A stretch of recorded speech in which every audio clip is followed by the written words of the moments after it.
I took notice of being one of the only black cyclists in modern day cycling at a world-class level.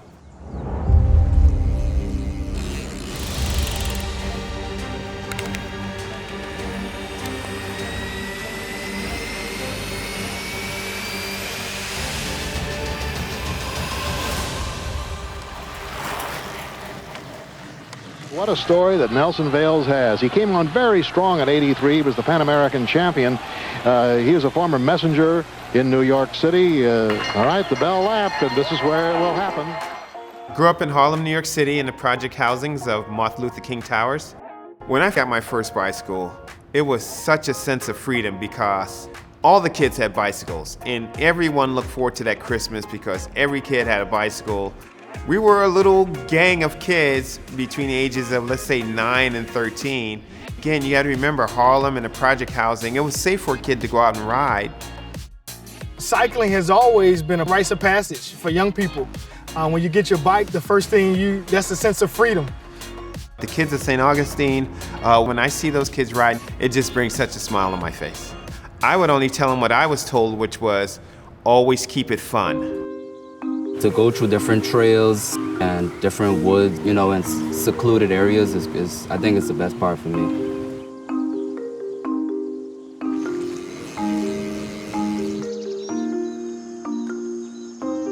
I grew up swimming. That was my first sport. But something about cycling I just love more than anything else. We rode in Central Park as kids, so that was a sense of freedom. We were uptown, downtown. Your parents had to call you in to eat, not like try to get you off the couch to go outside.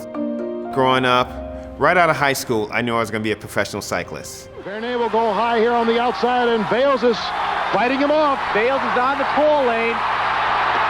And Vails pedals hard. He's going to win it. Whoa. Oh, he came right up and looked him in the eye, and Vails said, see you around. Black kids, white kids, all kids grew up riding bikes. For some reason, the separation seems to happen somewhere around early adulthood, where lots of white riders continue to ride bikes, whereas not as many African Americans did.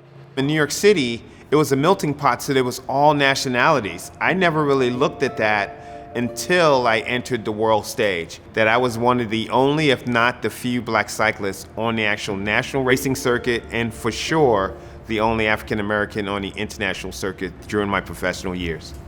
A black athlete as a kid, you're thinking, I want to play basketball, I want to play football, track. Those were your main three, to be honest. You didn't hear a lot of people saying, I want to be a part of hockey, I want to do cycling, I wanted to do tennis a lot until we had those pioneers start something.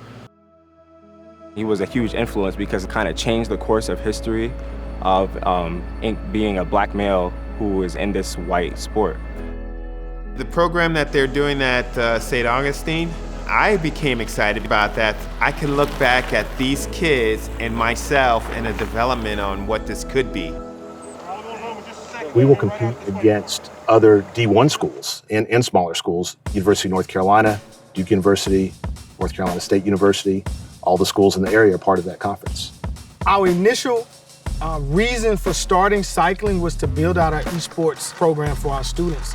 And that's been a beautiful process, seeing the gamification of cycling online, allowing our athletes to really practice on their own and upload data to the site. Because we've been so isolated with the pandemic, now our team is able to see themselves in the rankings of others that are cycling around the country. For us being a part of a sport that's predominantly white, it's a game changer because it kind of brings us out of our comfort zone. The kids can really bring a change and recognition nationwide to many schools. It can be amazing that a program has started like this to set the fire for many other school programs.